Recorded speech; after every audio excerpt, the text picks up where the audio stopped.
Blue smart cab service तेजी से popular हो रही है। खास बात कैब सर्विस की ये है कि यह पूरी तरह से ईवी फ्लीट है, यानी पर्यावरण को कुल जमा इससे कोई नुकसान नहीं होता। लेकिन अब कुछ खबरें आ रही हैं जिसमें यह लग रहा है कि यह कंपनी जल्द ही बंद होने वाली है। मीडिया रिपोर्ट्स के मुताबिक कंपनी उबर के साथ फ्लीट पार्टनर की तरह भी जुड़ सकती है। लेकिन मामला काफी गंभीर है। कंपनी के फाउंडर्स पर फ्रॉड का आरोप लगा है। यह देखना दिलचस्प होगा कि ब्लू स्मार्ट कंपनी बच पाएगी। नमस्कार, मेरा नाम है अंश कपूर और आज हम आपको बताएंगे कि ब्लू स्मार्ट कैब सर्विस सुर्खियों में क्यों है। ब्लू स्मार्ट और इंजीनियरिंग कंपनी के प्रमोटर अनमोल सिंह जग्गी और पुनीत सिंह जग्गी हैं। इन पर सेबी ने गंभीर आरोप लगाए हैं। सेबी, जिसे securities and exchange board of India कहते हैं, उसने जांच में पाया कि प्रमोटर्स ने जेंसॉल के जरिए ब्लू स्मार्ट के लिए जो पैसे जुटाए उसका एक बड़ा हिस्सा उन्होंने अपने निजी कामों के इस्तेमाल में करा। फंडिंग के पैसों से ही उन्होंने गुरुग्राम में एक लग्जरी घर खरीदा और यहाँ तक कि अपने घूमने के लिए मेक माई ट्रिप से एक बड़ा टूर पैकेज भी बुक किया। विस्तार से जानिए क्या है पूरा मामला। जेनेसॉल ने 2021 से 2024 के बीच करीब 664 करोड़ रुपए का टर्म लोन लिया था। यह लोन उन्होंने ब्लू स्मार्ट के लिए 6400 ईवी खरीदने के मकसद से लिया था। इसके अलावा जेनेसॉल ने 20% की अतिरिक्त इक्विटी मार्जिन भी कंपनी को देने वाला था, यानी ईवी खरीदने के लिए खर्च होने वाला कुल पैसा हो जाता करीब 830 करोड़ रुपए। फरवरी 2025 में कंपनी ने एक्सचेंज फाइलिंग में कहा था कि उसने अभी तक अपने ईवी सप्लायर से 4704 ईवी खरीदी हैं।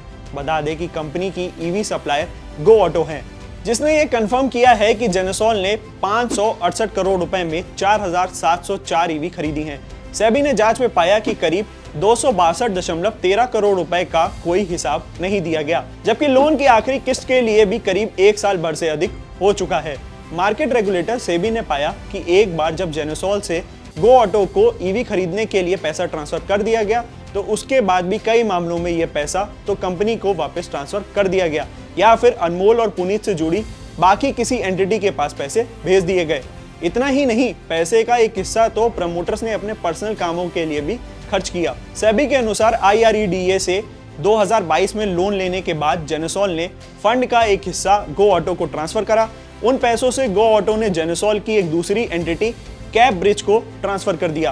कैब ब्रिज ने करीब 42.94 करोड़ रुपए DLF को ट्रांसफर कर दिए। जब DLF से पूछा गया तो पता चला कि वह पैसे तो गुरुग्राम में एक लग्जरी प्रोजेक्ट कैमलियास में अपार्टमेंट खरीदने के लिए भेजे गए थे। यानी जो पैसे जेनेसॉल ने ईवी खरीदने के लिए जुटाए थे उसे लेयर ट्रांजैक्शन के जरिए अपार्टमेंट खरीदने में इस्तेमाल किया गया। सेबी के ऑर्डर्स में एक और कनेक्टेड कंपनी वेल्फ्री सोलर इंडस्ट्रीज का नाम है, जिसमें जेनेसॉल की तरफ से पैसे भेजे गए थे।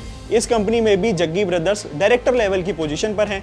बैंक स्टेटमेंट में पता चला कि जेनेसॉल ने वेल्फ्री को 424.14 करोड़ रुपए दिए, जिसमें से 382.84 करोड़ रुपए की कोई अन्य एंटिटी को ट्रांसफर कर दिए गए। इसमें से 246.7 करोड़ रुपए जेनेसॉल के रिटेलिएट पोजीशन को भी भेज दिए गए। वहीं 25.76 करोड़ रुपए का भुगतान अनमोल सिंह जग्गी और 13.55 करोड़ रुपए का भुगतान पुनीत सिंह जग्गी को किया गया। सेबी ने इसके अलावा भी कई छोटी बड़ी ट्रांजैक्शंस पाई जो फंडिंग के पैसे का गलत इस्तेमाल है। 26 लाख रुपए का टेलर मेड से गोल्ड सेट खरीदने के लिए किया गया। 6.2 करोड़ रुपए जग्गी ब्रदर्स की मां जसमिंदर कौर को भेजे गए। 2.99 करोड़ रुपए अनमोल की पत्नी मुग्धा कौर जग्गी के खाते में भेजे गए।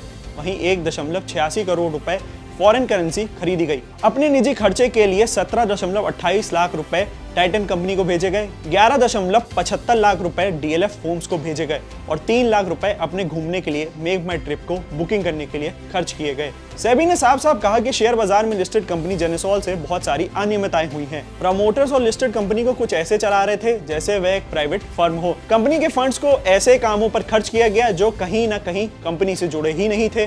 कंपनी के पैसों को प्रमोटर्स ने अपने निजी कामों के लिए इस्तेमाल किया गया, जैसे यह कंपनी उनका पिगी बैंक हो। कई जगहों से ऐसी खबरें आ रही हैं कि ब्लू स्मार्ट का ऐप काम नहीं कर रहा है। कुछ लोगों का कहना है कि वह कैब बुक भी नहीं कर पा रहे। इसी बीच ब्लू स्मार्ट मोबिलिटी ने मार्च के वेतन भुगतान में कथित तौर पर देरी की है, क्योंकि इलेक्ट्रिक कैब हैंडलिंग स्टार्टअप वित्तीय संकट का सामना कर रहा है। मीडिया रिपोर्ट के अनुसार कंपनी के को-फाउंडर अनमोल सिंह जग्गी ने कर्मचारियों को भेजे एक मेल में आश्वासन दिया कि अप्रैल अंत तक सभी का लंबित बकाया चुका दिया जाएगा। जग्गी ने कथित तौर पर ईमेल में कहा, कैश फ्लो की कमी के कारण वेतन प्रक्रिया में थोड़ी देरी होगी। हालांकि हम आपको आश्वासित करते हैं कि अप्रैल के भीतर ही सबका बकाया चुका दिया जाएगा। ऐसे तमाम एक्सप्लेनर वीडियोस के लिए बने रहिए हमारे साथ, देखते रहिए इंडिया.com। कैमरे के पीछे था हमारे साथी रमेश।